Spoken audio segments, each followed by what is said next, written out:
तो आइए आज के सेशन में शुरू करते हैं। हम एक बार पुनः आपके सामने RK एंड RJ क्लासेस में आपका स्वागत है। उम्मीद करते हैं कि पिछला जो वीडियो आपको मिला था संधि का, उन सभी वीडियो में आपको बेहतरीन तरीके से समझ में आया होगा। अगर समझ में आया हो तो लाइक, कमेंट, शेयर, सब्सक्राइब करना ना भूलें। आज के सेशन में हम लोग पढ़ेंगे व्यंजन संधि। बहुत से मैंने चैनलों पर देखा, बहुत से ऐसे लोगों को हमने देखा, बहुत से को देखा कि बस स्वर संधि पढ़ा के ख़त्म कर देते हैं, बट आपको व्यंजन संधि से और विसर्ग संधि से भी एग्जामों में सवाल बनते हैं। तो आज के सेशन में हम लोग पढ़ेंगे व्यंजन संधि क्या होता है, किसे कहते हैं, इसके भेद होते हैं कि नहीं होते हैं, स्वर व्यंजन संधि में कितने नियम होते हैं। तो अब बात करते हैं कि व्यंजन संधि में कोई भेद नहीं होता है। दूसरी बात करेंगे, व्यंजन संधि में भी नियमों की संख्या फिक्स नहीं है कि 10 नियम, 15 नियम, 13 नियम, ऐसा कोई फिक्स नहीं है। कुछ लोग उस नियम को मर्ज करके पढ़ाते हैं, कुछ लोग नियम को एक नियम को तोड़ के पढ़ाते हैं। तो आइए हम आपके सामने प्रस्तुत करते हैं व्यंजन संधि। समझते हैं व्यंजन संधि होता क्या है।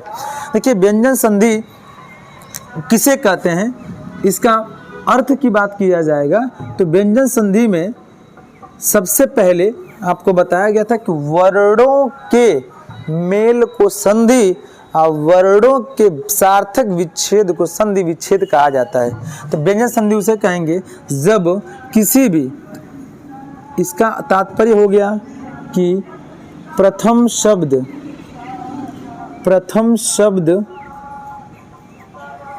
का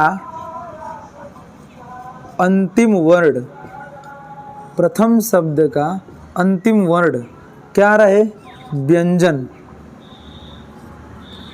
प्रथम शब्द का अंतिम वर्ण अगर व्यंजन आए प्लस, इसका अर्थ हुआ द्वितीय शब्द का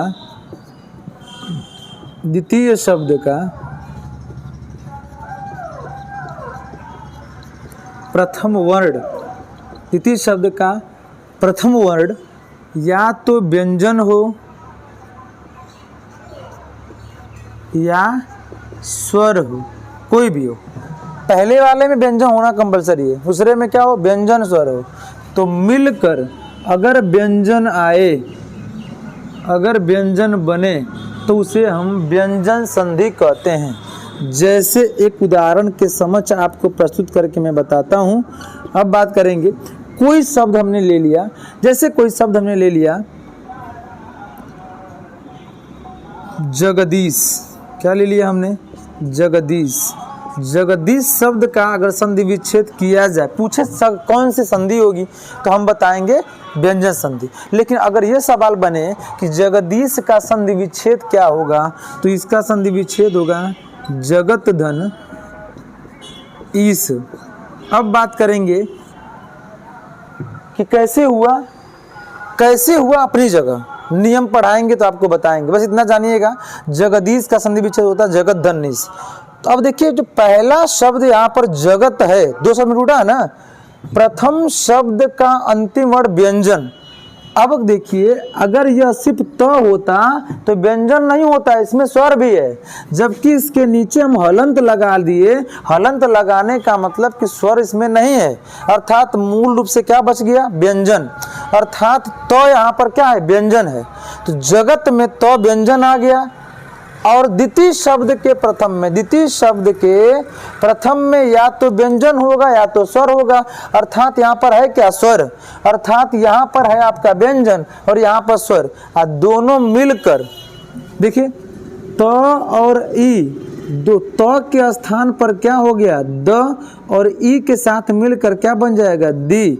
और जब दी बनेगा तो ज ग दी, और यहाँ पर क्या हो गया, स, और क्या बन गया, जगदीश। और द होता क्या है, व्यंजन होता है। अर्थात यहाँ पर दिया क्या गया है, व्यंजन। यह द व्यंजन ही ना है, यहाँ पर यह द क्या है, व्यंजन है। बात समझ गई। अर्थात प्रथम शब्द का अंतिम वर्ण व्यंजन, द्वितीय शब्द का प्रथम वर्ण व्यंजन या स्वर हो, तो मिलकर जो विकार उत्पन्न होता है वह व्यंजन अगर आए तो उसे हम व्यंजन संधि कहते हैं। ये तो हो गया संधि का परिभाषा। व्यंजन संधि की क्या हो गई, व्याख्या हो गई। अब हम बात करेंगे नियम। इसमें नियम क्या होते हैं। सबसे इम्पोर्टेंट पहला नियम पे हम चर्चा करेंगे, इसको मिटाते हैं हम। समझ में आ गया होगा। जिसको ना समझ में आए तुरंत आप सवाल करें, कमेंट सेक्शन में कमेंट करें, आपकी समस्या का समाधान किया जाएगा। ठीक है।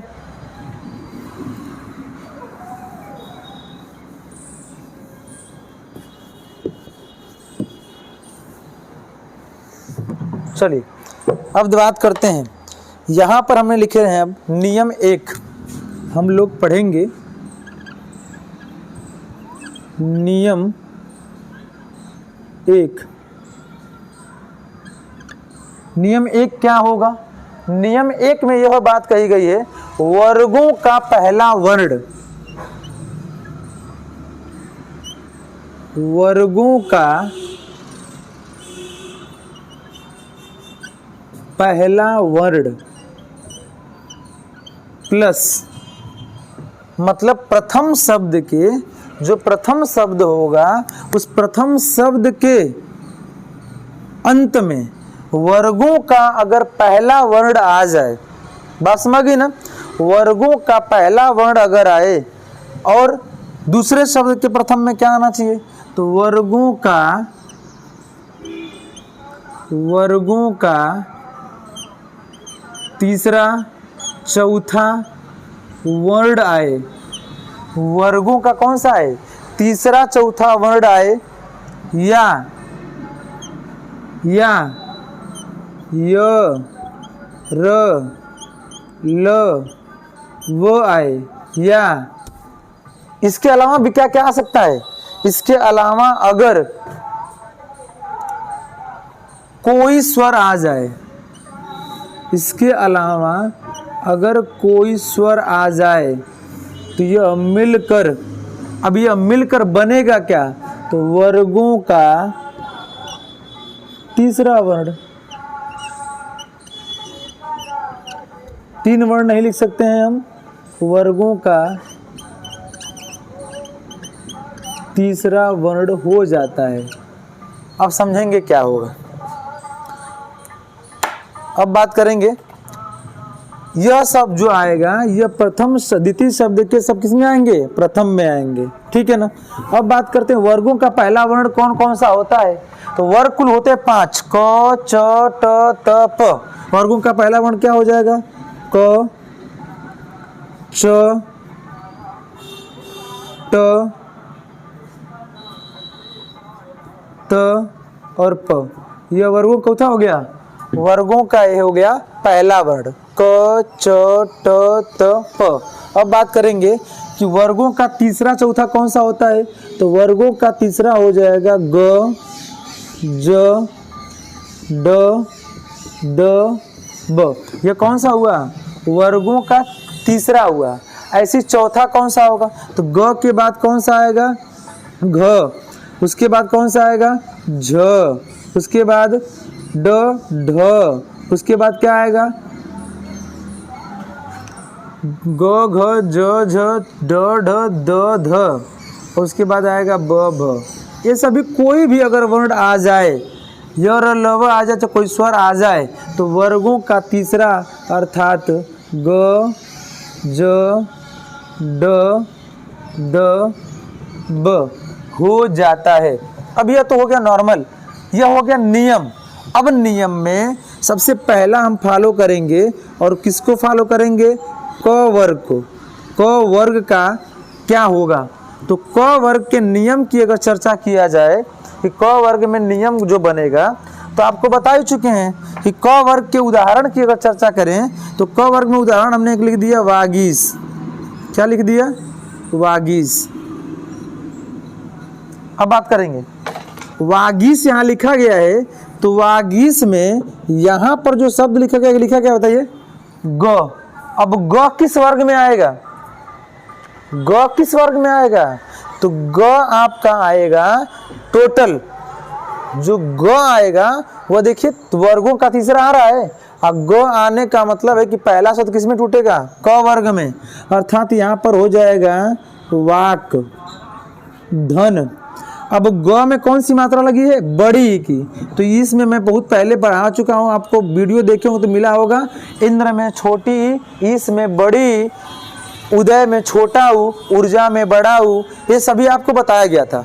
उसमें बता के साथ की बात करेंगे तो यह हो जाएगा वाक धनिज। तो क और ई नियम देखिए क्या कहता है, क के बाद कोई स्वर अगर आएगा तो तीसरा बनेगा ग, अर्थात यहाँ देखिएगा क के स्थान पर क्या बन जाएगा, ग। अब ग के साथ अगर ई को मैं जोड़ दूं तो यह बनेगा गी। अब यहाँ पर ऑलरेडी है वाह, वाह है, ग के साथ ई बनेगा तो क्या बन गया, गी, और यहाँ पर क्या लिखा गया, स, तो क्या बना हमारा, वागीश। यह है आपका वागीश का संधि विच्छेद। बात समझ गए ना, बहुत ही सिंपल। ये क वर्ग का हो गया एक उदाहरण, अर्थात वा क वर्ग में कितने हो गए, वागीश। ऐसे एक और उदाहरण ले लेते हैं हम आपके सामने। आपके सामने हमने उदाहरण ले लिया दिग्गज, दिग्गज। अब दिग्गज की बात करेंगे हम, तो दिग्गज शब्द को अगर विग्रह किया जाए, विच्छेद किया जाए तो यह हो जाएगा, देखिए ग है यहाँ पर, क में ही टूटेगा तो यह हो जाएगा दिख, धन, यह हो जाएगा गज। बात समझ गए ना। अब देखिए क और ग, अब यहाँ देखिएगा क के बाद अगर ग, देखिए क के बाद अगर ग आएगा तब भी ग ही बनेगा। नियम देखिए, तो क के जगह पर बनेगा यहाँ पर आधा ग। अब यह ग है ऑलरेडी, इसमें कोई भी स्वर नहीं है तो जुटेगा नहीं, आधा ग, तो यहाँ हो गया दी, यह आधा ग, ये पूरा ग, और यह हो जाएगा ज। क्या बना, दिग्गज। ये किसका उदाहरण था, क वर्ग का। अब हम बात करेंगे दूसरा, तो दूसरा कौन सा है, च वर्ग।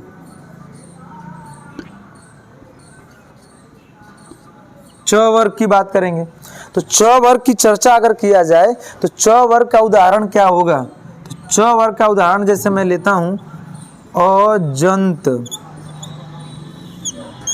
अजंत का तोड़िए, अजंत को अगर मैं तोड़ूं तो यह हो जाएगा अच, धन, अंत। कैसे हुआ इस पर चर्चा कर लेते हैं। अब देखिए अच, धन, अंत जो यहाँ पर लिखा गया है, तो अब देखिए जो यहाँ पर है, यहाँ पर जो आया है, अर्थात च वर्ग में टूटेगा, अर्थात पहला शब्द अच हो गया। अब जो हमको आधा ही चाहिए, वहां पे आधा चाहिए, तो इसमें से क्या निकलेगा, अ, तो क्या हो जाएगा, अच, धन, अंत हो जाएगा। अब देखिए च के बाद अगर अ आएगा, अर्थात च के बाद कोई भी स्वर अगर आएगा तो ज बनेगा, अर्थात च के स्थान पर आधा हो जाएगा ज। आधा ज के साथ अगर मैं अ को मिला दूं तो यह बन जाएगा पूरा ज। पूरा ज बनेगा तो यह बनेगा क्या, अजंत। क्या बन जाएगा, अजंत। ठीक है ना। ऐसे ही एक और उदाहरण पे नजर डालते हैं। एक और उदाहरण लिखा हमने, जैसे आजादी। आजादी, नहीं, आजादी होता है तब दी में बड़ी की मात्रा होती है, हमने लिखा आजादी। ठीक है ना। तो आजादी को अगर तोड़ेंगे तो फिर यहाँ पर जो आया है, और जो आया है तो यहाँ पर क्या हो जाएगा, अच। क्या हो जाएगा, अच, धन। अब इसमें से क्या निकलेगा, ज से। जो हमको आधा ही चाहिए सिर्फ, मतलब सिर्फ ज चाहिए, तो ज में क्या जुड़ा हुआ है, आ, तो यहाँ से आ निकाल दीजिए। निकालेंगे तो क्या बनेगा, आदि। क्या बनेगा, आदि बनेगा। अब देखिए यहाँ पर च और आ, अब च के स्थान पर क्या बन जाएगा, च के स्थान पर बन जाएगा ज। तो जब ज बनेगा तो ज के साथ आ जोड़ेंगे तो अ तो ऑलरेडी स्वतंत्र रूप से है ही, ज के साथ आ जोड़ेंगे तो बनेगा जा, और यहाँ पर हो जाएगा क्या, दी। क्या बन जाएगा, आजादी। क्या बनेगा, आजादी। यह हो गया क वर्ग का, यह हो गया च वर्ग का। एक लेते हैं ट वर्ग। कौन सा, ट वर्ग। चलिए यहाँ देखते हैं हम ट वर्ग का उदाहरण। बहुत ही सिंपल, स्पष्ट और आसान भाषा में आपको बताने का प्रयास करेंगे, जिससे आप आसानी से जो व्यंजन संधि में भ्रांतियां हैं, जो व्यंजन संधि में आपको दोष उत्पन्न होते हैं, वह आसानी से दूर किया जा सकता है। अगर कोई भी टॉपिक आपको न समझ में आए तो तुरंत आप कमेंट करिए, प्रश्न कमेंट करिए, आपकी समस्या का समाधान किया जाएगा। ठीक है ना। ट की बात करेंगे। ट वर्ग में हमने एक उदाहरण ले लिया, सडानन। क्या ले लिया, षडानन। षडानन को अगर तोड़ा जाए तो यहाँ पर ड है, देखिए तीसरा वर्ण यहाँ पर क्या है, ड।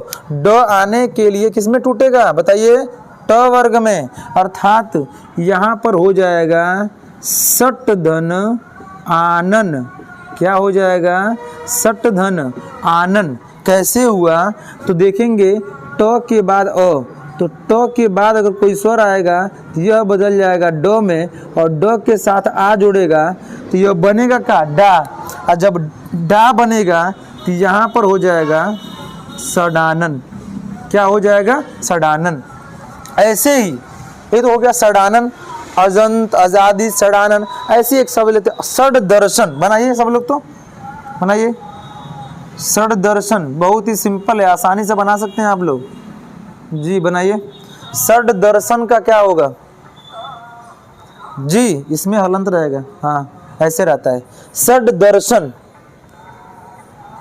बहुत जैसे इसने बना वैसे इसको बना दीजिए, हाँ बिल्कुल, सट धन दर्शन। हाँ यह हो जाएगा सट धन दर्शन। तो ट के बाद द, देखिए वर्गों का आया तीसरा ना, कोई भी आ सकता है, तीसरा, चौथा, स्वर, यर, लव, कुछ भी आ जाए तो समझिएगा ट के जगह पर क्या बन जाएगा, ड। और बन गया ड तो द ऑलरेडी वही है, उसमें कुछ जोड़ने की आवश्यकता ही नहीं पड़ेगी, और नहीं पड़ेगी तो यह बन जाएगा षड दर्शन। क्या बन जाएगा, षड दर्शन जी। ये हो गया आपका क वर्ग, च वर्ग और ट वर्ग के उदाहरण। समझ में आया। एक बार आप सभी लोग स्क्रीनशॉट ले लीजिए जी। चलिए, तो अब हम करते हैं, दो वर्ग आपका बचा है, एक बचा है त वर्ग, एक बचा है प वर्ग। ठीक,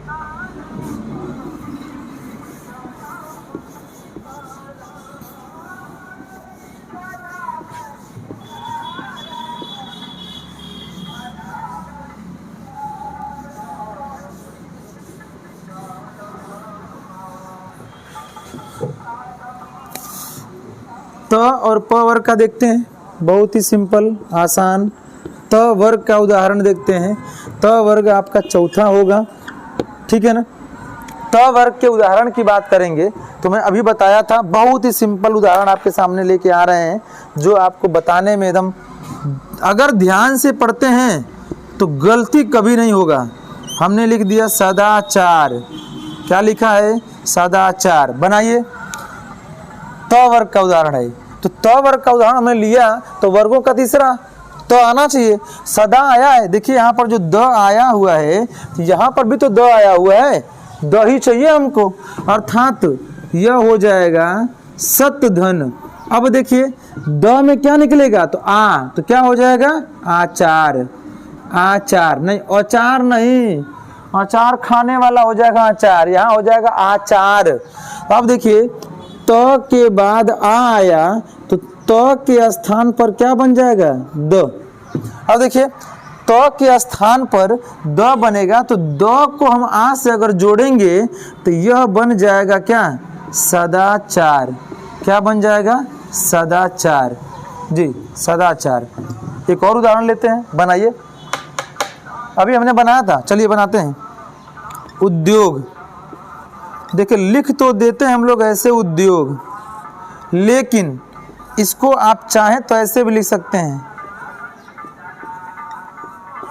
यही है उद्योग। अब बात करते हैं, यहाँ पर आपका द आया है, अर्थात यह हो जाएगा उत, यह हो जाएगा उत धन, और ऑलरेडी योग यहाँ बचा हुआ है, द तो आएगा ही नियम में, यह हो जाएगा योग। ठीक, अब त के साथ य आ गया, तब भी क्या बनाएगा, द। और जब द बनाएगा तो यहाँ पर चर्चा किया जाए तो यहाँ पर त के साथ य आया तो त के स्थान पर क्या बन जाएगा, द। तो बस यू द योग उद्योग, उद्योग लिखा गया। ठीक है ना, बहुत ही आसान। अगला और पांचवा देखेंगे, पांचवा होगा प वर्ग। कौन सा वर्ग होगा, प वर्ग। प वर्ग का देखिए, प वर्ग के उदाहरण की अगर बात किया जाए तो प वर्ग का उदाहरण में बहुत ही आसान सिंपल दो उदाहरण आपके सामने हम प्रस्तुत करेंगे। एक आपका है अब्ज।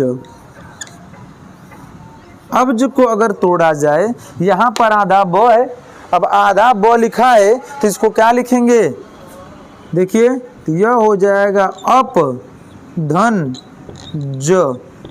क्या हो जाएगा, अप धन ज हो जाएगा। क्या होगा, अप धन ज। अब प के साथ जब जो आएगा, प के साथ अगर जो आएगा तो क्या बनाएगा, ब। तो प के स्थान पर ध्यान से देखिए, यहाँ पर क्या हो जाएगा, इस प के स्थान पर क्या हो जाएगा, ब, और ब के साथ सॉरी यह ज पूरा जुटेगा ही नहीं, वो ऑलरेडी ब तो हो ही चुका है। और जब ब हो गया तो आधा ब और यहाँ पे लिख देंगे ज। क्या बन गया, अब्ज। ऐसे बनाइए, ऐसे बनाइए, अवधि, अवधि। फोकस नियम पे करना है। उदाहरण यही नहीं है कि एग्जाम में आएगा, उदाहरण अधिक से अधिक आ सकते हैं एग्जाम में, कोई भी उदाहरण आ सकता है। अगर नियम एक बार दिमाग में बैठ गया है तो आप फिर इस बात को ध्यान पूर्वक समझ सकते हैं, देख सकते हैं, ठीक है ना। अगला है यहाँ पर देखिएगा, यह हो जाएगा आपका अपधन धी, अपधन धी। तो प के बाद यहाँ पर धी आया है, तो अब देखिए यहाँ पर प के बाद धी, तो प के स्थान पर क्या बन जाएगा, ब। क्या बनेगा, ब। तो बस ब बन गया तो अवधि। ये देखिए प के स्थान पर क्या बनेगा, ब, तो यह हो जाएगा अवधि। हाँ, यह हो जाएगा आपका अवधि। यह है आपका व्यंजन संधि में। देखिए हम आपको नियम 1 में लिखवाए हैं और आपके किताबों में दिया होगा नियम 5। क्यों, हर वर्ग का अलग अलग, क वर्ग का अलग, च वर्ग का अलग, ट वर्ग का अलग, त वर्ग का अलग, प वर्ग का अलग, अर्थात 5 नियम, पांचों अलग अलग दिया होगा। हमने एक ही में आपको पांचों बताने का प्रयास किया, एक ही पैटर्न पर सब लगेगा। उम्मीद है कि आपको यह वीडियो, यह लेक्चर समझ में आया होगा और पूर्ण रूप से जानकारी आपको क्लियर हो गई होगी। अगर जानकारी क्लियर न हो तो आप कमेंट सेक्शन में अपनी बात को जरूर रखें। धन्यवाद। जय हिंद।